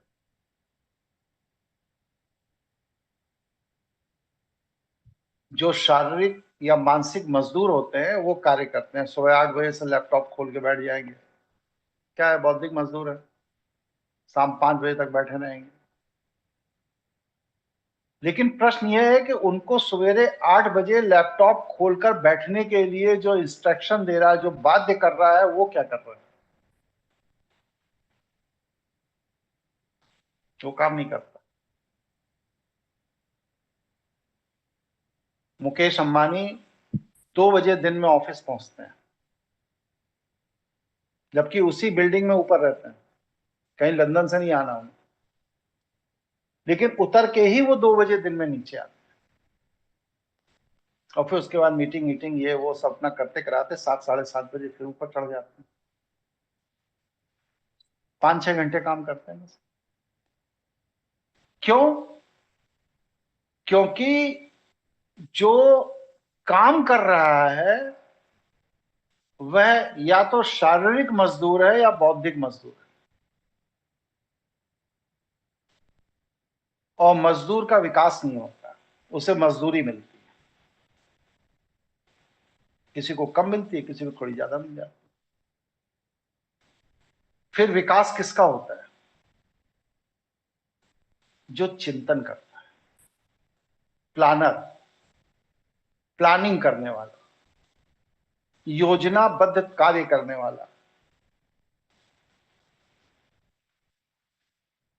जो प्लानिंग करता है विकास उसका होता है, क्योंकि वह जब प्लानिंग करता है तो उसका कार्य करने वाले 25 लोग उसके साथ कार्य करते हैं, लेकिन उन 25 लोगों से क्या काम लेना है इसकी प्लानिंग वो करता है, इसलिए उसका विकास होता है। इसको हम दूसरे शब्दों में कहते हैं कि आदमी का विकास जागने में नहीं,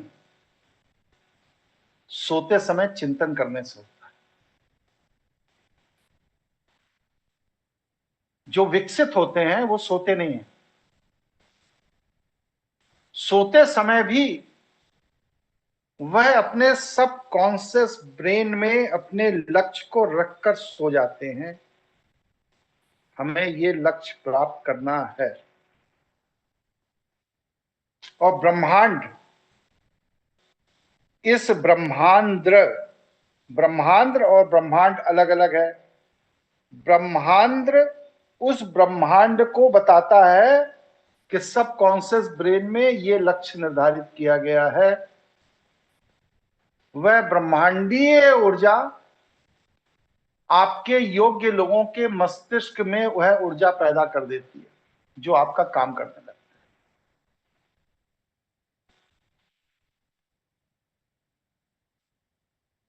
इसलिए हमें क्या करना है? मेहनत नहीं करनी। मेहनत करने के लिए तो मजदूर मिलता है चौराहे पे, लेबर चौराहे पे जाइए, वहां पर मजदूर खड़े रहते हैं फरुआ लिए हुए। आपको अपने लक्ष्य को प्राप्त करने के लिए सब कॉन्शियस ब्रेन के अंदर चिंतन करके एक लक्ष्य निर्धारित करके छोड़ देना, बस इतना ही काम करना है यहां पर।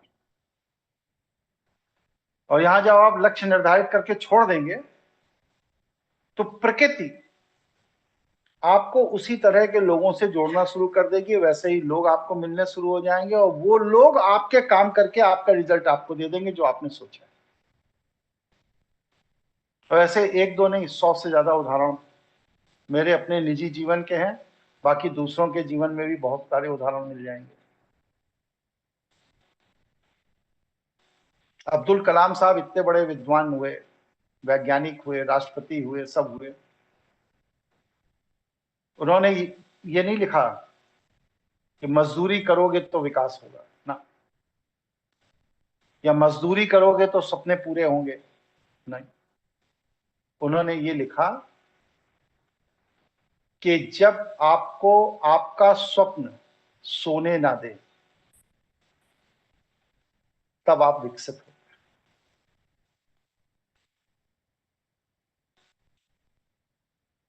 भाव समझ में आ गया ना? जब आपको आपका स्वप्न सोने ना दे, मतलब चिंतन करने के लिए बाध्य कर दे, चिंतन करते रहिए आप अपने स्वप्न का, तब आप सफल हो। उन्होंने ये नहीं कहा कि आप अपने लक्ष्य को प्राप्त करने के लिए मजदूरी करिए, मेहनत करिए, नहीं कहा, क्योंकि वो जानते हैं कि आपके काम प्रकृति करने के लिए तत्पर है, बस आपको प्रकृति से काम लेने का तरीका नहीं आता, इसलिए आप परेशान।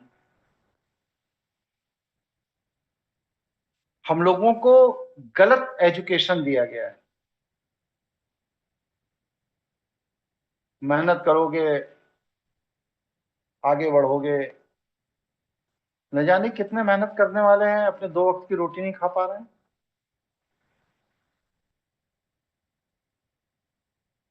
पढ़ोगे लिखोगे बनोगे नवाब, न जाने कितने पढ़े लिखे हैं परेशान घूम रहे हैं बेचारे, नौकरी नहीं मिल रही। आप सही दिशा में सही तरह से कार्य करेंगे, आपका सबकॉन्शियस ब्रेन के अंदर जब लक्ष्य स्पष्ट होगा तो प्रकृति आपकी सहयोगी होगी, और प्रकृति जब आपकी सहयोगी होगी तो आप जीवन में सफल होंगे। प्रकृति के सहयोग के बिना आप सफल नहीं हो सकते, और प्रकृति से सहयोग लेने के लिए मेहनत नहीं करनी है, अपने मस्तिष्क की ऊर्जा के डायरेक्शन को सही तरह से समझना है और सही दिशा में डायरेक्शन को लगाना है। आपका सब काम होता जाएगा। क्योंकि जो आप सोचकर सोते हैं, मतलब आपकी नींद की पूर्ण आयु क्या है बताइए, कोई बता सकता है? शरीर के मतलब मनुष्य की नींद की पूर्ण आयु क्या है? कितना देर व्यक्ति सो ले तो फ्रेश हो जाता है, बताइए। 6 घंटे गुरुजी। चलिए, और कोई? 18 मिनट से लेके 2.5 घंटे गुरुजी। हमारे नींद की पूर्ण आयु बस सिर्फ 45 मिनट। इसके अलावा हम आलसी की तरह पड़े रहते हैं, मक्कारों की।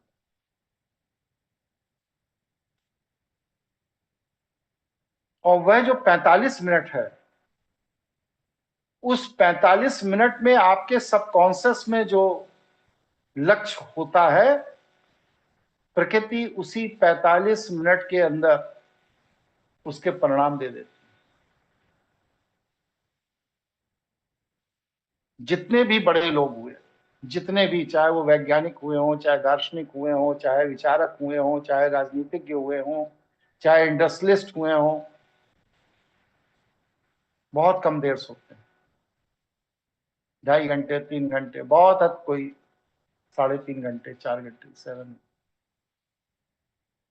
क्योंकि वह सोने के विज्ञान को जानते हैं। हम लोगों को सोना भी नहीं आता, जागना भी नहीं आता, खाना भी नहीं आता। हम लोग तो एक पशु की तरह जिंदगी जीते हैं, और पशु की तरह जीते जीते जीते जैसे सब जी रहे वैसे हम भी जी लेते हैं। मैं लगभग 12:30 बजे सोता हूँ और सुबह 3:30 बजे उठता हूँ। आप देखिए, प्राय 12:30 बजे रात तक किसी ना किसी से फोन पर मेरी बात होती रहती है।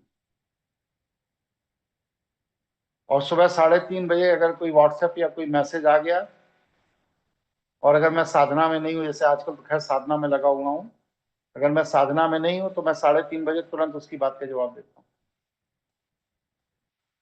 नींद ही 3 घंटे की। और ये ऐसा नहीं कि अब हो गई है, पिछले 30 साल से 3 ही घंटे सोता है,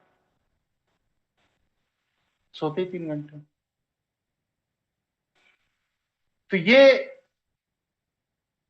बहादुरी की बात नहीं है, ये विज्ञान की बात है। आप भी जब इस विज्ञान को समझ लेंगे तो आपको 6 घंटे 8 घंटे सोने में वेस्ट नहीं करना है। बस सिर्फ 45 मिनट अगर आपने सही तरह से सो लिया है तो आप पूरी तरह से अपने लक्ष्य को प्राप्त करने के लिए मानसिक रूप से तैयार हो जाएंगे। अमित त्यागी जी के घर पे मैं रुकता हूं जब नोएडा जाता हूं। अमित जी, गुरुजी। हम लोग कितने बजे रात तक बकवास करते रहते हैं बैठे बैठे इधर उधर? गुरुजी 2 बज जाते हैं, 2:30 बज जाते हैं, 2-2:30 बज जाता है, 3 भी बज जाता 3 भी बज जाते हैं जी। है। हाँ, और इसके बाद जब सुबह आप उठते हैं तो फिर मुझे उठा पाते हैं कि सोता पाते हैं? आप जागे रहते हैं जी। तो ये प्रमाण है। हमारे सुशील जी हैं, सुशील, जी गुरुजी। कितने देर की नींद है आपकी? टोटल कितनी देर सोते हैं? मैं गुरुजी मिनिमम 2.5 घंटे, मैक्सिमम 2.5 से 3 घंटे। मैक्सिमम 2.5 घंटे। यात्रा वगैरह में रहते हैं तो ये 45 मिनट, 50 मिनट, 1 घंटे, नहीं तो सामान्य जीवन में 2.5 घंटे से अधिक नहीं सोते। बहुत से साथी हैं ऐसे। एक लड़की जुड़ती है स्वप्ना सिनोय, कर्नाटक से जुड़ी है। सपना जी, जी गुरुजी।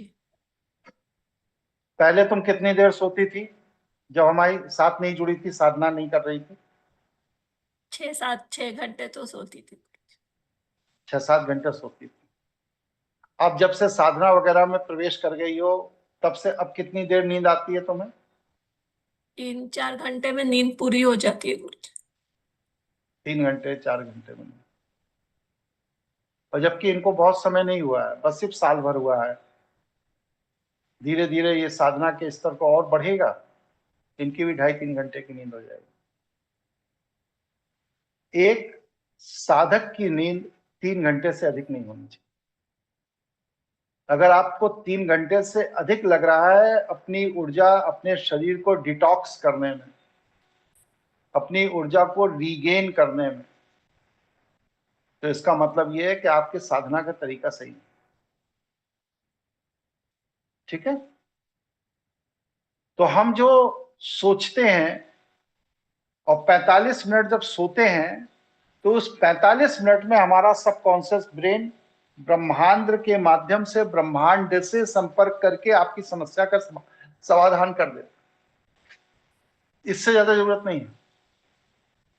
कहने का भाव यह है कि कभी भी जीवन में, कभी भी नकारात्मक विचार के साथ मत सोइए।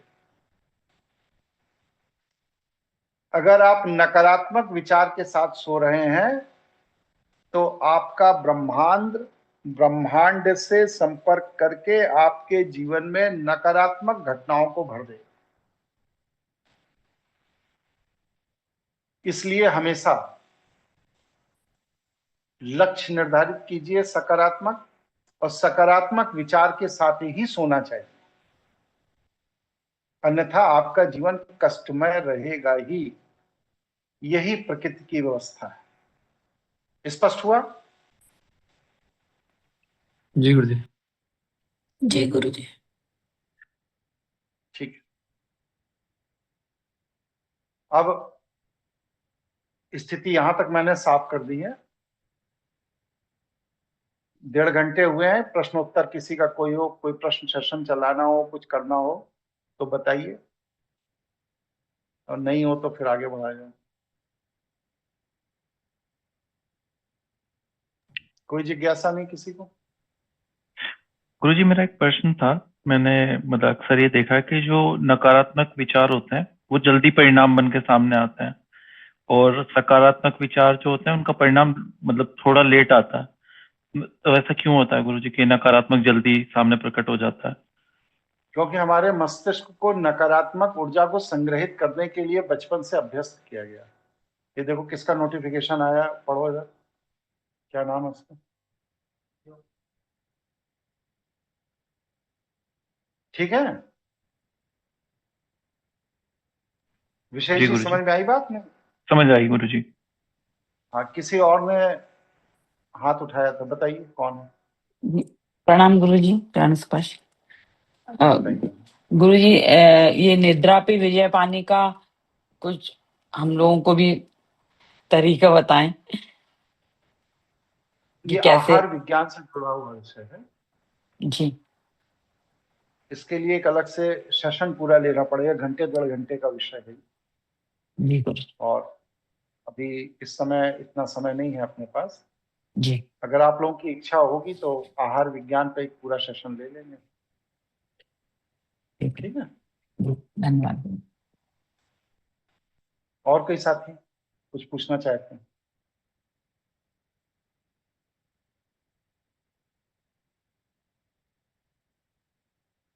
चलिए। साधकों के लिए जो मार्गदर्शन कल और आज दिया गया, ये उपयोगी लग रहा है आप लोगों को? जी गुरुजी। ठीक है, तो इसको आगे कंटिन्यू किया जाए अगले सैटरडे संडे को। जी गुरुजी, प्रणाम गुरुजी। जी गुरुजी। गुरुजी मेरा जी एक गुरुजी। प्रश्न था। बोलिए। गुरुजी जैसे ध्यान करते हैं तो ये ठीक है कि 45 मिनट्स, पौने घंटे का ध्यान लगता है और उसमें कुछ ना कुछ दिखाई देता है, लेकिन फिर भूल जाते हैं। लेकिन कभी-कभी ऐसा होता है कि अगर हम लेटे रह जाते हैं बेड पे ही, ध्यान तो टूट जाता है, लेकिन थोड़ी देर बाद फिर से ध्यान शुरू हो जाता है। ऐसा क्यों? आपके शरीर में चैतन्य ऊर्जा का अभाव है। जी। आपके मतलब जो इस तरह की वृत्ति के लोग हैं उनके शरीर में चैतन्य ऊर्जा का अभाव है। उसका परिणाम ये होता है कि एक निश्चित ऊंचाई तक ध्यान जाने के बाद उसके आगे की यात्रा करने का सामर्थ्य नहीं है शरीर के पास, इसलिए शरीर उसको रिजेक्ट कर देता है। अच्छा। और फिर थोड़ी देर बाद फिर जब शरीर को रिलैक्स मिल जाता है, जैसे आप सीढ़ी चढ़ रही है, बहुत 50-100 सीढ़ी चढ़नी है, तो आप क्या करते हैं 20-25-30 सीढ़ी तक चढ़ गए, फिर थोड़ा सुस्ता लिया, आराम कर लिया, फिर 20-25 सीढ़ी चढ़ गए। तो क्यों? क्योंकि आपके शरीर में 100 सीढ़ी तक एक साथ चढ़ने का सामर्थ्य नहीं है, इसलिए। तो ये जो स्थिति है, क्योंकि आपके मस्तिष्क में एक साथ लंबे समय तक ध्यान में जाने का सामर्थ्य नहीं है, इस वजह से मस्तिष्क रिजेक्ट कर देता है। ठीक है? जी और गुरु कोई जी। प्रश्न?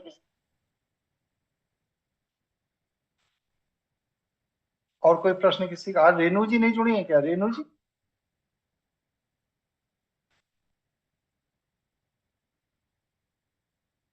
रेणु जी नहीं है आज।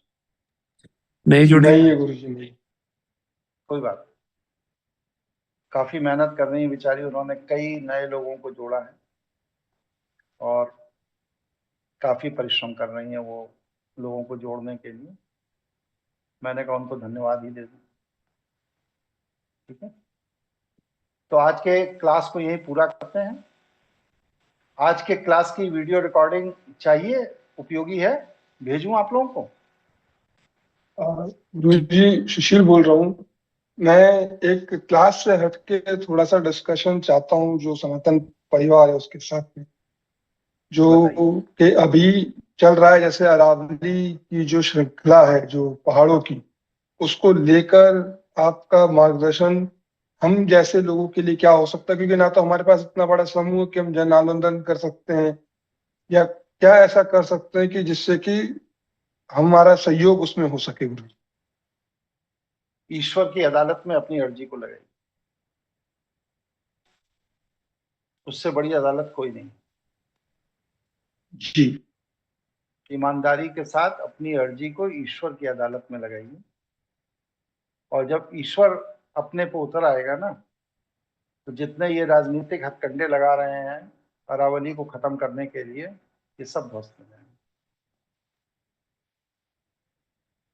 ठीक है? जी जी गुरु जी।